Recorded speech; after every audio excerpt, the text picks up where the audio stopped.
Hi hello అండి, అందరికీ నమస్కారం అండి. ఫ్రెండ్స్, మన వీడియోలోనే టాపిక్ వచ్చేసి ఈపీఎఫ్ఓ ఖాతాదారులకు సంబంధించి మరొక ముఖ్యమైన అప్డేట్ అయితే రావడం జరిగిందండి. అయితే ఇందుకు సంబంధించిన పూర్తి వివరాలు అయితే మన వీడియోలో తెలుసుకుందామండి. వీడియో మాత్రం పూర్తి వరకు చూడండి ఫ్రెండ్స్, అప్పుడే మనకి పూర్తి సమాచారం అయితే తెలుస్తుంది. క్లియర్ చేయకుండా టాపిక్లోకి వెళ్ళిపోదాము.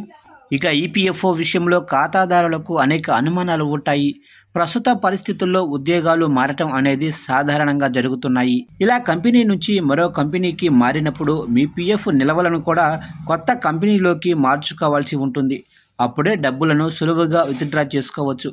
చాలామంది కొత్త కంపెనీల్లోకి పిఎఫ్ బ్యాలెన్స్ను ట్రాన్స్ఫర్ చేసుకోరు. దీనివల్ల క్లెయిమ్స్ సమయంలో ఇబ్బందులు పడుతుంటారు. అయితే ఇది ఎలా చేయాలి?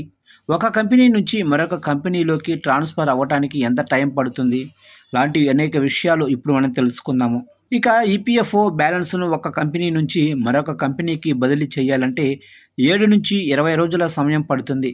కేవైసీ పూర్తి చేయకపోవటం, మీ ప్రజెంట్ ఎంప్లాయర్ ఆమోదించటంలో ఆలస్యం చేయటం లాంటి కారణాల వల్ల కొన్నిసార్లు ఎక్కువ సమయం పట్టే అవకాశం అయితే ఉంటుంది.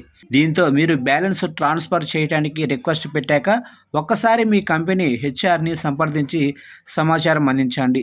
దీనివల్ల ప్రాసెస్ మరింత వేగవంతంగా పూర్తి అవుతుంది. లేకపోతే ప్రక్రియ ఆలస్యమయ్యే అవకాశం అయితే ఉంటుందని చెప్పవచ్చు. ఇక ప్రాసెస్ ఎలా జరుగుతుందంటే, ముందుగా ఈపీఎఫ్ఓ వెబ్సైట్లోకి వెళ్ళి మీ యూఏఎన్ నెంబరు, పాస్వర్డ్ ఎంటర్ చేసి లాగిన్ అవ్వాలి. ఆ తర్వాత హోమ్ పేజీలో ఆన్లైన్ సర్వీస్ ఎంచుకోవాలి. ఇక తర్వాత 1 member 1 EPF account option select చేసుకోవాలి. మీ వ్యక్తిగత వివరాలు వెరిఫై చేసుకోవాలి. ఇక గెట్ డీటెయిల్స్ బటన్పై క్లిక్ చేయాలి. అప్పుడు మీరు ఇంతకుముందు పనిచేసిన కంపెనీ వివరాలు కనిపిస్తాయి. పాత కంపెనీ లేదా కొత్త కంపెనీని ఏదో ఒకటి ఎంచుకోవాలి. మీ పిఎఫ్ ఐడి, యూఏఎన్ నెంబర్ ఇవ్వాలి. గెట్ ఓటీపీపై క్లిక్ చేసి ఓటీపీ నమోదు చేయాలి. ఆ తర్వాత సబ్మిట్పై క్లిక్ చేయాలి. మీరు ట్రాన్స్ఫర్ చేసుకోవాలంటే మీ యూఏఎన్ నెంబరు యాక్టివ్గా ఉండాలి. యూఏఎన్ నెంబరుకు మొబైల్ నెంబరు లింక్ అయి ఉండాలి. అలాగే ఆధారు, బ్యాంకు వివరాలు, పాత కంపెనీ ఎగ్జిట్ డేట్ వంటివి నమోదై ఉండాలి. ఇక మీ కేవైసీని ఎంప్లాయర్ అప్రూవల్ చేసి ఉండాలి. ఇక స్టేటస్ చెక్ చేసుకోవటం ఎలాగో తెలుసుకుందాము. మీరు బ్యాలెన్స్ ట్రాన్స్ఫర్ కోసం రిక్వెస్ట్ పెట్టుకున్నాక స్టేటస్ చెక్ చేసుకోవచ్చు.